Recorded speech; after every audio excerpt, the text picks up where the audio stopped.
सिर्फ वंदना ही नहीं, छठी कक्षा की लगभग सभी लड़कियां अर्चना को डब्बू कहती थी। जिस दिन यह नई लड़की आई थी उस दिन सीमत मैम ने उसका परिचय योग्य तथा समझदार लड़की के रूप में देकर सारी लड़कियों के उत्साह को सीख में बदल दिया था।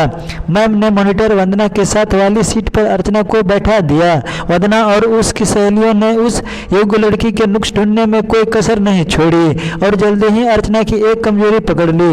आधी छुट्टी में खाना खाने के बाद जब वंदना और उसकी सहेलियां कंप्यूटर में गेम खेलने बैठी तो उन्होंने अर्चना को एकदम बेकार सिद्ध कर दिया।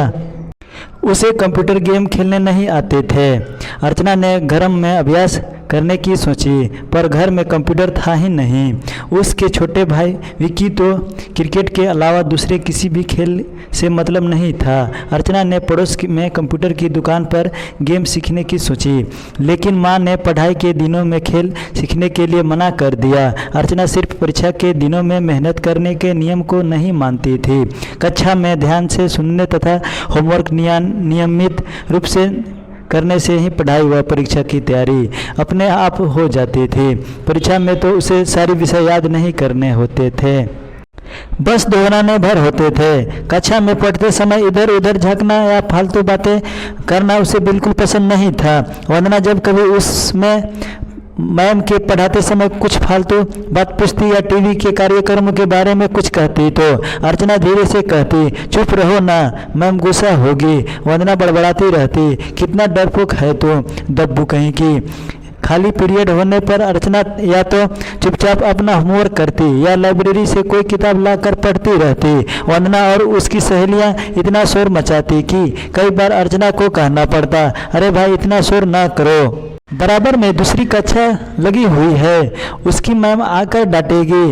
वंदना और उसकी सहेलियां उसे दब्बू कहकर खिसियाना कर दी।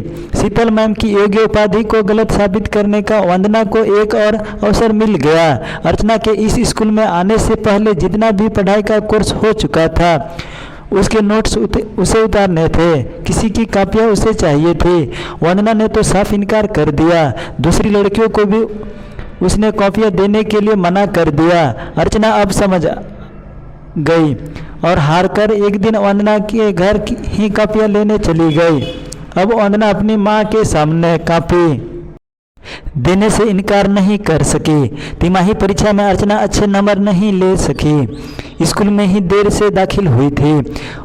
उसके सबसे रुचिदार विषय हिसाब में ही सबसे कम नंबर आए थे। परीक्षा के बाद हॉल से बाहर आकर लड़कियों ने कहा भी था, अरे अर्चना, हॉल में ही सवाल के जवाब मिला लेने थे, हमसे पूछती हम बता देते तुझे, दब्बू होना। वंदना पास से गुजरती हुई बोलती गई। धीरे धीरे अर्चना ने पढ़ाई में वंदना के बराबर आकर कंप्यूटर गेम खेलने की कमी को पूरा कर लिया तो सभी लड़कियां मन ही मन उसे मान गई, पर शरारते से दूर रहने, अध्यापिकाओं का मजाक उड़ाने में डरने के कारण वो उसे दब्बू कहकर चिढ़ाना नहीं छोड़ सकी थी। वार्षिक परीक्षा सिर पर आ गई थी। सभी अध्यापिकाएं अपना अपना कोर्स जल्दी से खत्म करना चाह रही थी। चुनावों के कारण कोर्स थोड़े पीछे रह गए थे। सभी लड़के अब ध्यान से कक्षा में नोट्स लेती। ऐसे समय में वंदना की बुआ की शादी तय हो गई।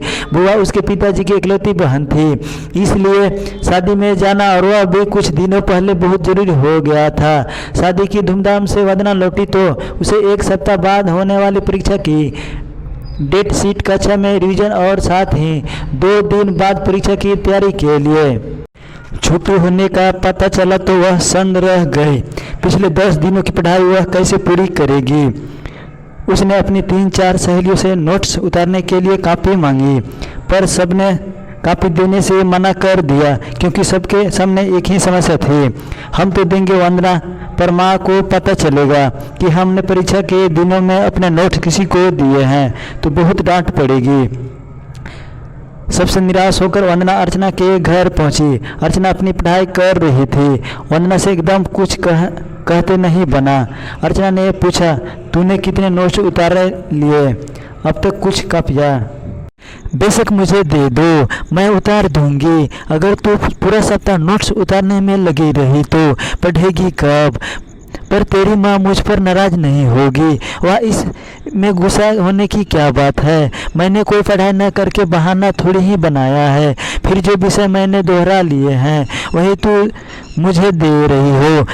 तुम अगर नोट्स न उतार सकी तो परीक्षा कैसे देगी? कापियाँ देने के साथ अर्चना ने कई ऐसे प्रश्न के बारे में भी उसे समझा दिया। वंदना अब परीक्षा खत्म होने तक बहुत व्यस्त रही, किसी से भी फालतू बात नहीं करती थी। थोड़ी बहुत पढ़ाई की बातचीत अर्चना से अवश्य करती थी।